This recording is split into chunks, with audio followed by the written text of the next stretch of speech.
Kanal üstü hariç Göztepe Eski Malatya yolu, Hasan Varol Cengiz Toplar Caddesi, Alar Göztepe Tan Doğan Yıldıztepe mahalleleri, Zafer Zaviye Hasan Bey İsmail 2 Kanyon 3 Caddesi Elazığ yolu şehir gösteren, Mustafa Yılmaz Osman Ateş Toptaşı Caddesi hariç,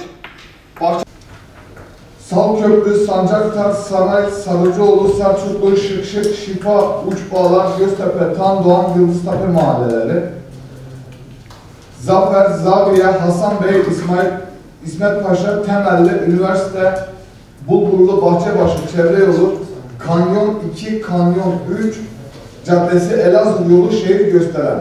4. bölge 6360 sayılı yasa ile köy statüsünde iken mahalle olan yerler 1 ve 2 ve 3. bölgelerde zikredilmeyen sokaklar olmasına komisyonumuzca oy birliğiyle karar verilmiştir. Belediye meclisinin onayına arz edilir. Birinci sati kaplama işi için, ikincisi agrega üretimi için, üçüncüsü bitüm ve muhtelif yol yapım malzemesi için.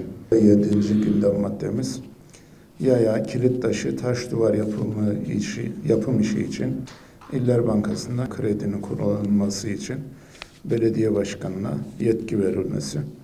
4 gündem maddemizi oylarınıza sunuyoruz. Kabul edenler kabul edilmiştir. Teşekkür ediyoruz.